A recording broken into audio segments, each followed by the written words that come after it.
네, 요즘 AI 이야기 진짜 빼놓을 수가 없죠. 네, 인공지능 자동화 기술 이게 너무 빠르게 발전하다 보니까 특히 대학생이신 여러분들은 내 전공, 내 미래는 괜찮을까? 이런 생각 한 번쯤은 다들 해보셨을 거예요. 어쩌면 바로 오늘 아침에도 그런 고민하셨을지도 모르겠네요. 그래서 오늘은요, 여러분이 직접 보내주신 아주 시의적절한 자료입니다. AI 시대 대학생 생존 전력 보고서. 이걸 함께 좀 깊이 파고들여 보려고 합니다. 이 보고서 안에 보면 AI가 일자리부터 시작해서 교육, 그리고 여러분의 삶 전반에 걸쳐서요, 어떤 변화를 가져오고 있는지 꽤 구체적인 분석이랑 데이터가 담겨 있거든요. 오늘 저희 목표는 이 자료를 통해서 막연한 불안감 좀 걷어내고 여러분 각자에게 필요한 실질적인 통찰, 이걸 얻는 겁니다. 네, 그 불안감, 충분히 이해됩니다. 실제로 세계경제포럼 WEF 같은 곳에서는요, 2030년까지 전 세계 일자리의 한 22% 정도가 AI하고 디지털 기술 영향을 받을 거다 이렇게 예측하고 있어요. 22%나요? 꽤 높은데요? 네, 숫자만 보면 좀 무섭게 느껴질 수도 있죠. 약 9,200만 개 일자리가 사라진다니 말입니다. 근데 중요한 건 동시에 1억 7천만 개의 새로운 일자리가 또 생겨날 거라는 전망도 같이 나왔다는 거예요. 사라지는 것만 있는 게 아니군요. 그렇죠. 결과적으로 보면 7,800만 개가 순수하게 증가하는 셈이니까요.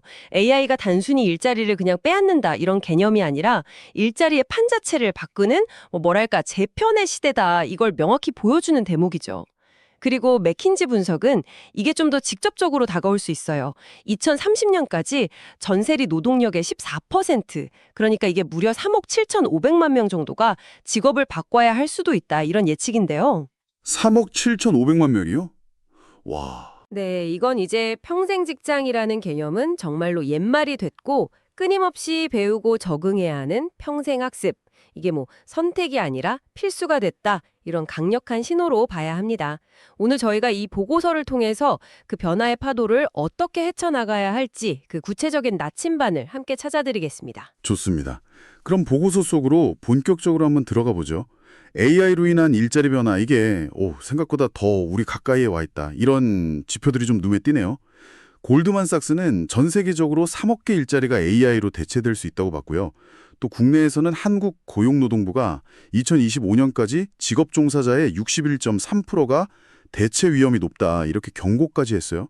61.3%면 상당히 높은데요. 그렇죠.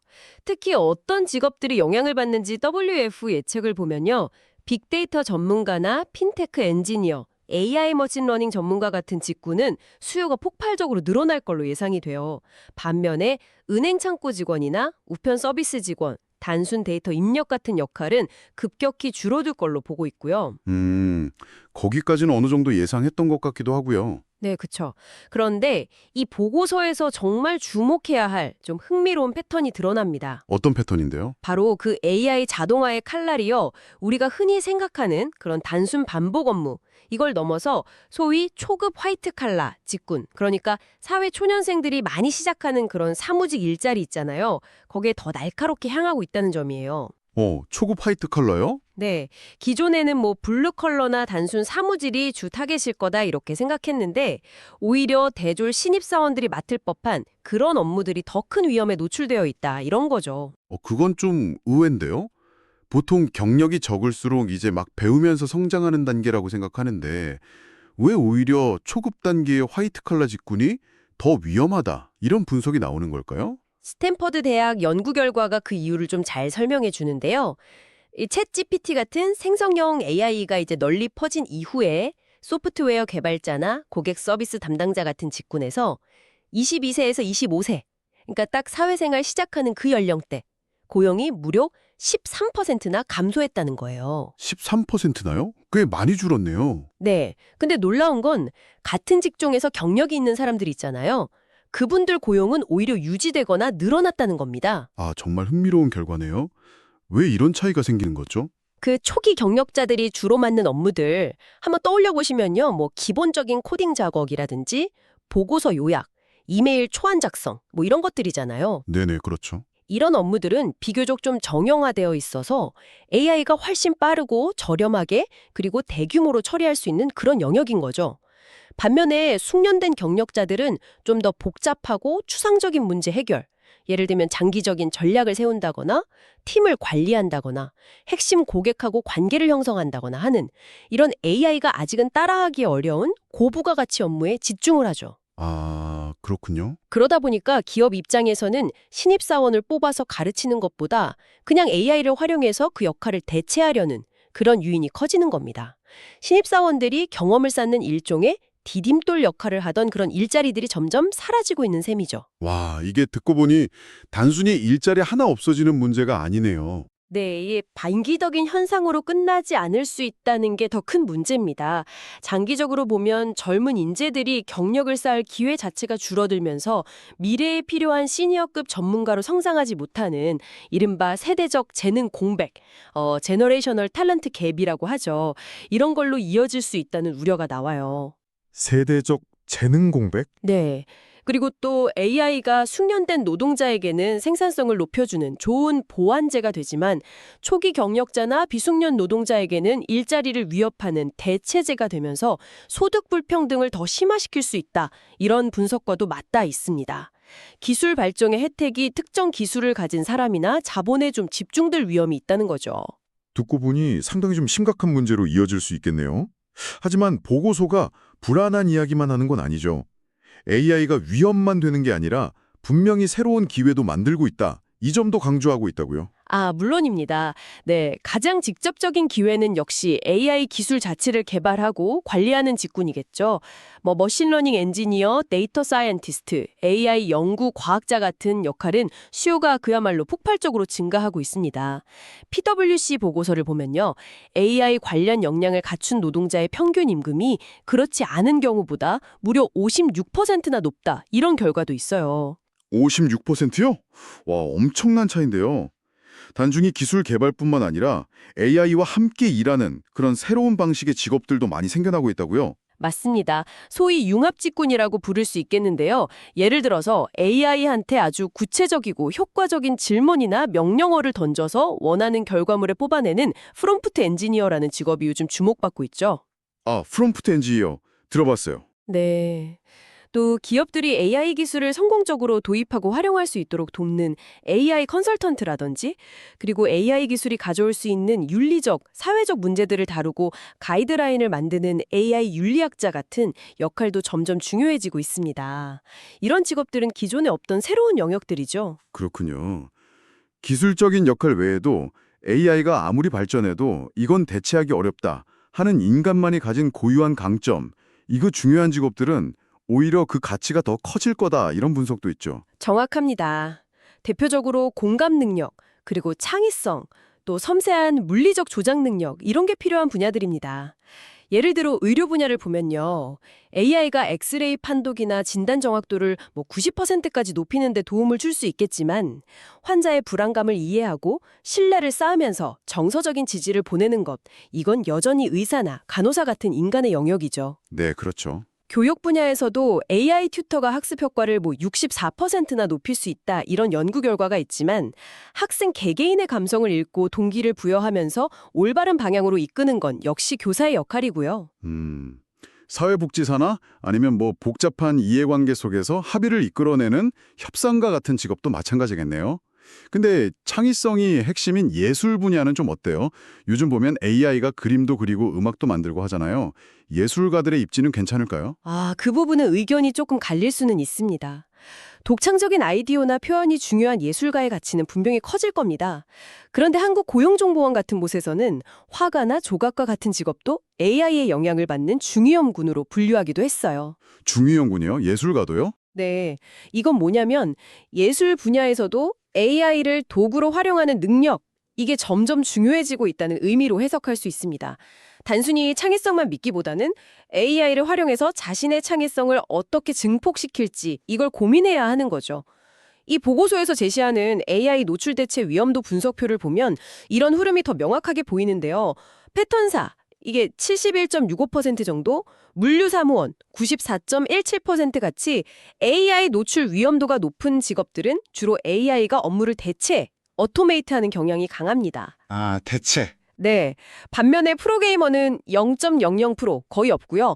오케스트라 지휘자는 3.23% 정도로 인간의 섬세한 판단이나 상호작용, 물리적 기술이 중요한 직업들은 AI가 인간의 능력을 보강, 어그멘트 하는 형태로 활용될 가능성이 높죠. 보강, 어그멘트. 그리고 앞서 말씀드린 AI 개발, 관리, 융합 관련 직업들, 이런 건 AI 시대에 새롭게 창조, 크리에이트 되는 영역이고요. 어토메이트, 어그멘트, 크리에이트 이 세 가지로 볼 수 있는 거죠. 흥미로운 분류네요. 어토메이트, 어그멘트, 크리에이트. 한국의 상황이 좀 어떤가요? 보고서에 따르면 우리나라는 이미 자동화 수준이 꽤 높아서 AI로 인해 사라질 위험 직업 비중 자체는 OECD 평균 한 6% 정도라는데 그거보다는 낮다고 하던데요? 네, 그건 좀 긍정적인 측면입니다. 실제로 한국은행 조사를 보면요. 국내 직장인 중에 절반 이상, 51.8%가 이미 생성형 AI를 업무에 활용하고 있다고 답했고요. 또 AI가 올해 우리나라 GDP 성장에 약 1%포인트 정도 기여했다. 이런 추정도 나올 만큼 AI 도입이 꽤 빠르게 이루어지고 있어요. 오, 벌써 그렇게 기여를 하고 있군요. 네. 하지만 그 이면에는 또 해결해야 할 과제도 있습니다.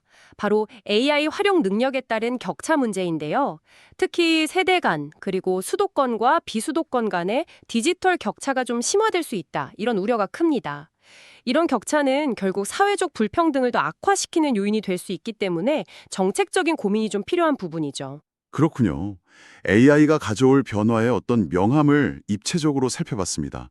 자, 그럼 이제 가장 중요한 질문으로 넘어가 봐야죠. 이런 격변의 시대에 대학생인 여러분이 살아남고 또 성공하기 위해서 대체 어떤 역량을 갖춰야 할까요? 보고서는 역시 AI가 대체할 수 없는 그런 인간 고유의 능력에 주목하고 있습니다. 맞습니다. 첫 번째로 강조하는 역량은 바로 비판적 사고, 크리티컬 띵킹입니다. AI는 엄청난 양의 정보를 순식간에 쏟아내지만 그 정보가 항상 정확하거나 편향되지 않았다고는 보장할 수 없거든요. 그렇죠. 가짜 뉴스도 많고요. 네. 따라서 AI가 제시하는 정보의 신뢰성을 검증하고 또 여러 정보를 종합해서 최적의 판단을 내리는 능력. 그리고 애초에 AI에게 올바른 질문을 던져서 유의미한 답을 얻어내는 능력. 이게 무엇보다 중요해집니다. 탄탄한 기초 지식하고 비판적 사고력이 없다면 아무리 뛰어난 AI라도 사용자한테는 무용지물이 될 수밖에 없어요. AI는 결코 백지 상태의 사람을 똑똑하게 만들어주지 못한다. 이 점을 꼭 기억해야 합니다. 그렇죠. AI는 도구일 뿐이지 생각은 내가 해야 하는 거니까요. 두 번째 핵심 역량은 창의성 및 혁신적 사고, Creativity and Innovative Thinking을 꼽고 있네요. 이건 AI 시대에도 여전히 유효한 걸까요? AI도 창작을 한다고 하는데요. 오히려 더 중요해졌다고 봐야 합니다. AI, 특히 생성형 AI는 기존에 학습한 방대한 데이터를 기반으로 새로운 컨텐츠, 생성, 제너레이트 하는 데는 아주 능숙하죠. 하지만 정해진 틀을 깨고 문제를 완전히 새로운 방식으로 재정의하면서 세상에 없던 가치를 창조, 크리에이트하는 것, 이건 여전히 인간의 영역입니다. AI가 따라할 수 없는 그런 독창적인 아이디어나 예술적인 영감, 혁신적인 비즈니스 모델을 떠올리는 능력, 이런 건 앞으로 더욱 귀해질 겁니다. 세 번째는 감성지능과 공감 능력, Emotional Intelligence and Empathy군요. 이건 정말 AI가 따라하기 어려운 인간만의 강점이라는 생각이 딱 드는데요. 네, 그렇습니다. 자신의 감정을 이해하고 조절하는 능력, 즉 자기인식, 그리고 타인의 감정을 읽고 이해하는 능력, 타인인식, 또 이를 바탕으로 긍정적인 관계를 형성하고 관리하는 능력, 관계관리, 이런 감성지능은요, 인간과 AI 사이의 효과적인 협업뿐만 아니라 인간과 인간 사이의 리더십, 팀워크, 소통에 정말 필수적입니다. 네. 특히 영업이나 마케팅, 상담, 교육, 의료처럼 사람과의 관계가 중요한 직업 분야에서는 감성지능과 공감 능력이 핵심 경쟁력이 될 겁니다. 결국 이 보고서가 제시하는 방향은 AI를 경쟁자로 볼 것이 아니라 인간 고유의 강점과 AI라는 강력한 도구를 현명하게 결합하는 하이브리드형 인재가 되어야 한다는 겁니다. AI가 답할 수 없는 왜라는 질문을 던져고 데이터 너머의 사람을 공감하는 힘, 이게 중요하죠. 하이브리드형 인재. 인간 고유의 역량 강화와 더불어 AI와 효과적으로 협력하기 위한 능력도 당연히 필요하겠죠. 보고서에서는 디지털 리터러시를 강조하고 있는데요. 이게 단순히 컴퓨터 잘 다루는 걸 넘어서는 개념인가요? 네, 훨씬 넓은 의미입니다. 다양한 AI 도구들의 특징을 이해하고 자신의 목적에 맞게 효과적으로 활용하는 능력, 그리고 AI가 생성하거나 분석한 데이터를 비판적으로 이해하고 해석하는 능력까지 포함합니다. 뭐 코딩 능력이 꼭 필수는 아니더라도 기본적인 AI의 작동 원리를 이해하고 데이터 기반으로 사고하는 능력, 이건 이제 교양처럼 중요해지고 있다고 봐야죠. 그렇군요. 그리고 끊임없이 변화하는 기술 환경에 발맞춰서 배우고 적응하는 능력, 즉 적응성과 평생학습, adaptability and lifelong learning, 태도도 빼놓을 수 없겠네요. 마지막으로 융합 능력, fusion competence라는 개념도 등장하는데 이건 어떤 의미인가요? 자신의 전공 분야 지식이나 혹은 고유한 강점에 AI 기술을 접목해서 시너지를 창출하고 완전히 새로운 가치를 만들어내는 능력을 의미합니다.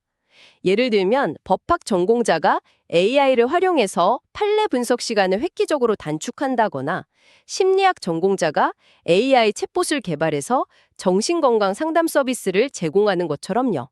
단순히 AI 기술만 아는 것보다는 자신의 도메인 지식과 AI를 연결할 수 있는 이런 융합적 사고가 강력한 차별점이 될 겁니다. 와, 정말 다양한 역량이 필요하네요. 비판적 사고, 창의성, 감성지능, 디지털 리터러시, 적응성, 융합 능력까지. 듣기만 해도 좀 막막하게 느껴질 수도 있을 것 같은데 이런 역량들을 구체적으로 어떻게 키울 수 있을지 그런 제안도 보고서에 있나요? 네, 구체적인 방법들도 제시하고 있습니다.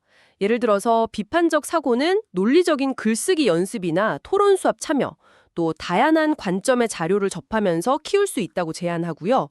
창의성은 전공 외의 새로운 분야를 탐색하거나 실패를 두려워하지 않고 이것저것 막 시도해보는 경험, 이런 걸 통해 발전시킬 수 있고요. 감성지능은 명상이나 일기 쓰기를 포해서 자기 감정을 돌아보거나 다른 사람의 이야기를 주의 깊게 듣는 경청훈련, 이런 걸로 향상시킬 수 있다고 합니다. 아, 그렇군요. 디지털 리터러시는 당연히 관련 도구를 직접 써보는 게 중요하겠고, 온라인 강좌나 프로젝트 참여를 통해서 실전 경험을 쌓는 게 좋겠네요. 적응성이랑 융합 능력은 어떨까요? 적응성은 새로운 기술이나 트렌드에 대한 학습을 꾸준히 이어가는 것. 예를 들어 무크 같은 온라인 공개 강좌 있잖아요. 이런 걸 활용해서 최신 지식을 습득하는 습관을 들이는 것이 중요하고요. 융합 능력은 자신의 전공 수업에서 배운 내용을 AI와 어떻게 연결할 수 있을지 좀 의식적으로 고민해보고 관련 프로젝트나 스터디 그룹에 참여하면서 아이디어를 구체화하는 경험을 통해 키울 수 있다고 조언합니다. 중요한 것은 이런 역량들이 하루아침에 길러지는 것이 아니니까요. 대학생활 동안 꾸준히 관심을 갖고 노력하는 자세가 필요하다는 겁니다. 그렇군요. 개인적인 노력과 더불어서 교육 시스템 자체의 변화도 중요할 텐데요. 전 세계 대학들은 이런 AI 시대의 도전에 어떻게 대응하고 있을까요? 보고서를 보니까 국가별로 접근 방식이 좀 차이가 있는 것 같던데요. 맞습니다. 각국의 교육 시스템이나 산업 구조에 따라서 조금씩 다른 양상을 보입니다. 한국의 경우 정부가 주도적으로 AI 대학원 프로그램을 신설하고 지원하는 등 정책적인 노력이 좀 두드러집니다. 고급 인재 양성을 위한 석박사 과정뿐만 아니라 다양한 전공과 AI를 융합하는 그런 과정들도 늘어나고 있고요. 아, 정보 주도군요. 네, 또 흥미로운 점은 LG AI 연구원처럼 대기업이 직접 사내 대학원 형태의 교육기관을 설립해서 현업에 바로 투입될 수 있는 실전형 인재를 키워내는 모델도 등장했다는 겁니다. 대학 자체적으로도 변화의 움직임이 있는데요. 예를 들어 서울여대는 교양교육 과정을 전면 개편해서 AI와 데이터과학 관련 과목을 강화했고, 중앙대는 발빠르게 생성형 AI 활용 가이드라인을 발표하고 학생들을 대상으로 하는 프롬프트 경진대회를 여는 등 AI 활용 능력 함양에 적극적으로 나서고 있습니다. 뭐랄까 정부, 기업, 대학이 각자의 역할을 하면서 협력하는 그런 독특한 생태계가 만들어지고 있는 셈이죠. 정부, 기업, 대학의 삼각편대라. 흥미롭네요. 미국은 좀 다른가요? 미국은 훨씬 더 시장 중심적이고 대학 자율적인 방식으로 움직이는 경향이 강합니다. 기업들의 수요 변화에 맞춰서 대학들이 발빠르게 교육 과정을 바꾸고 있어요.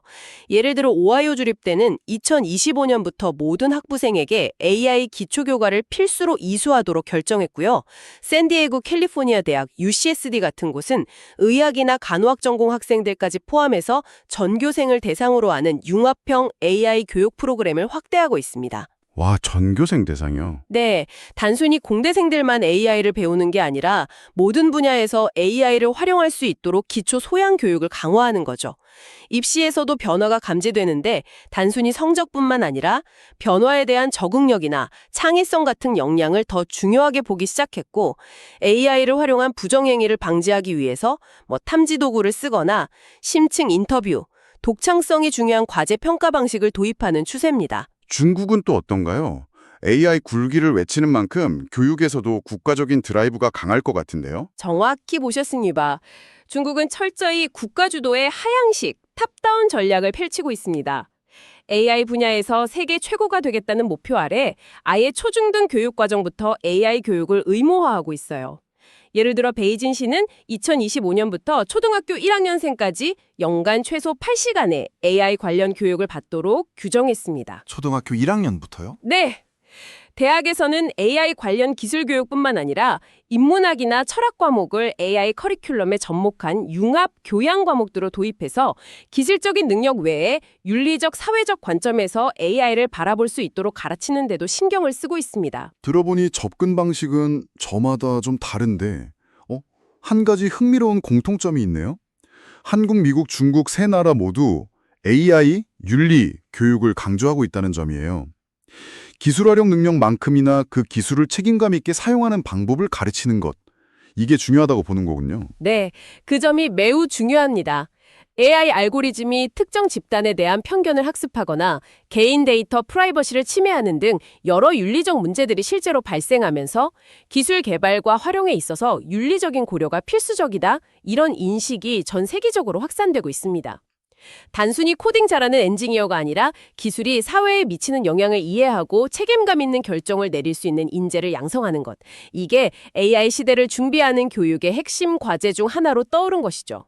이것은 AI 시대가 요구하는 인재상이 단순히 기술 전문가에 국한되지 않는다는 것을 잘 보여줍니다. 자, 지금까지 AI가 바꾸는 일자리 지도, 또 필요한 핵심 역량, 그리고 대학들의 변화 움직임까지 쭉 살펴봤습니다.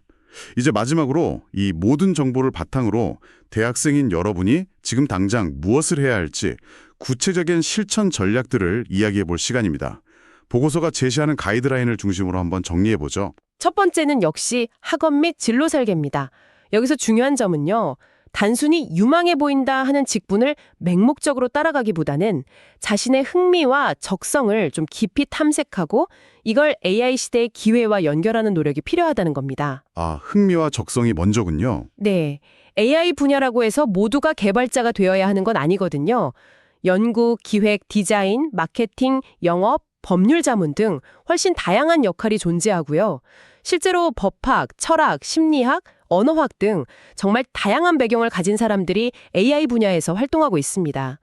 현재 자신의 전공을 깊이 파고들면서 동시에 AI 관련 지식을 쌓을 수 있는 부전공, 복수전공, 연계전공 같은 것들을 전략적으로 활용해서 융합적 사고를 키우는 것, 이게 매우 효과적인 방법이 될 수 있습니다. 두 번째 전략은 실무 경험과 포트폴리오 구축이네요. 이건 아무리 강조해도 지나치지 않죠.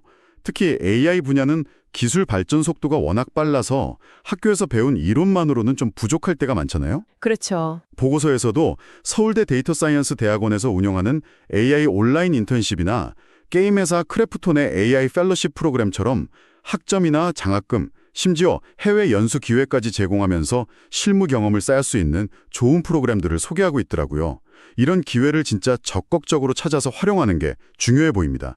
맞습니다. 그리고 포트폴리오를 만들 때도 단순히 어떤 기술을 사용할 수 있다 이렇게 나열하는 것보다는 자신이 어떤 문제를 발견했고 그것을 해결하기 위해서 어떤 과정을 거쳤으며 팀원들과 어떻게 협업했는지를 구체적인 스토리텔링 방식으로 보여주는 것이 훨씬 효과적입니다. 스토리텔링이요? 네. 예를 들어 보고서에 나온 사례처럼 소셜미디어 게시글 데이터를 분석해서 사용자들의 우울증 징후를 파악하는 프로젝트를 했다거나 딥러닝 기술을 이용해서 알츠하이머를 조기에 진단하는 모델을 개발했다거나 AI로 공공 데이터를 분석해서 식중독 발생 가능성을 예측하는 시스템을 만들었다는 식의 프로젝트 경험, 이런 것들은 기술적인 역량뿐만 아니라 사회 문제에 대한 관심과 해결 의지까지 함께 보여줄 수 있어서 좋은 평가를 받을 수 있습니다. 와, 기술력과 사회적 책임감, 두 마리 토끼를 잡는 포트폴리오군요. 세 번째 전략은 효과적인 AI 도구 활용법을 익히는 것입니다. 요즘 뭐 챗GPT부터 시작해서 정말 다양한 AI 도구들이 쏟아져 나오는데 이걸 어떻게 잘 쓰는지가 중요하겠네요. 그렇습니다. 단순히 하나의 AI 도구만 사용하는 것보다는요, 챗GPT, 클로드, 제미나이 등 여러 AI 모델들의 장단점을 좀 파악하고 자신의 작업 목적에 맞게 여러 도구를 조합해서 사용하는 것이 좋습니다. 이렇게 하면 더 다양한 관점의 아이디어를 얻고 결과물의 완성도를 높일 수 있죠. 아, 여러 개를 같이 쓰는 거군요. 네. 예를 들어 리포트의 전체적인 개요를 잡을 때는 챗 GPT를 활용하고 좀 더 논리적이고 정교한 문장을 다듬을 때는 클로드를 쓰고 발표 자료 시각화에는 감마 같은 프레젠테이션 특화 AI 도구를 활용하는 식으로 말입니다. 더 나아가 중요한 것은 AI를 단순히 보조도구로 사용하는 것을 넘어서 AI와 협력하여 자신만의 주체적인 작업 방식을 설계하고 계속해서 최적화해 나가는 능력입니다. AI를 그냥 쓰는 게 아니라 나만의 방식으로 길들이는 능력? 오픈 AI의 책임자가 강조했다는 말도 인상 깊었습니다. AI 시대의 가장 중요한 것은 결국 호기심과 올바른 질문을 던지는 능력이라고요. AI가 아무리 똑똑해도 결국 방향키는 우리가 쥐고 있다는 뜻이겠죠? 바로 그 점이 핵심입니다. AI는 엄청난 잠재력을 가진 도구이지만 그 잠재력을 행실로 만드는 것은 결국 사용자, 즉 여러분의 몫입니다. AI에 의존하기보다는 AI를 활용해서 자신의 능력을 확장하고 새로운 가능성을 탐색하는 그런 능동적인 자세가 필요합니다. 네, 오늘 여러분이 보내주신 AI 시대 대학생 생존 전략 보고서를 통해 정말 많은 이야기를 나눴습니다. AI가 일자리를 근본적으로 재편하고 있으며 특히 많은 분이 첫 직장으로 생각하는 초급 화이트 칼러 직군에 예상보다 큰 영향을 미치고 있다는 점, 그리고 이런 변화에 대응하기 위해서 비판적 사고, 창의성, 감성지능과 같은 인간 고유의 역량을 갈고 닦는 동시에 AI와 효과적으로 협력하는 능력을 키우는 것이 중요하다는 점을 확인했습니다. 또한 전 세계 대학들이 이미 발빠르게 움직이며 교육 시스템을 혁신하고 있다는 사실도 알 수 있었죠. 네, 오늘 논의를 통해 총 몇 가지 중요한 방향성을 정리해 볼 수 있겠습니다.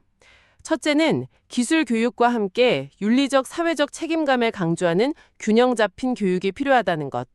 둘째는 단순히 지식을 전달하는 것을 넘어서 실제 문제를 해결하는 경험을 제공하는 실무형 프로젝트 중심 교육이 강화되어야 한다는 점입니다. 그리고 셋째는 대학 교육만으로는 충분하지 않으며 졸업 후에도 끊임없이 배우고 적응할 수 있도록 지원하는 평생학습 체계 구축이 시급하다는 것입니다. 변화는 계속될 것이고 학습 역시 멈춰서는 안 됩니다. AI 시대를 살아갈 여러분에게 가장 중요한 것은 아마도 AI를 두려워하거나 무조건적인 경쟁 상대로 여기기보다는 함께 미래를 만들어갈 협력자로 인식하는 태도가 아닐까 싶습니다. 끊임없는 호기심을 가지고 질문하고 배우고 시도하는 과정을 통해 여러분 각자의 길을 성공적으로 개척해 나가시기를 진심으로 응원합니다. 마지막으로 여러분께 생각해 볼 질문 하나를 던지며 마무리하고 싶습니다. AI는 앞으로 점점 더 많은 질문에 대한 답을 우리에게 제공할 것입니다. 하지만 어떤 질문을 던져야 하는가, 그리고 그 답을 개인의 성공을 넘어 사회 전체의 발전과 안녕을 위해 어떻게 활용할 것인가 하는 질문은 오롯이 우리 인간의 몫으로 남을 겁니다. 빠르게 변화하는 이 AI 시대에 진정으로 인간답다는 것은 무엇을 의미할까요? 이 질문에 대한 자신만의 답을 찾아가는 여정, 그것이 바로 여러분의 가장 강력한 미래 경쟁력이 될 거라고 생각합니다.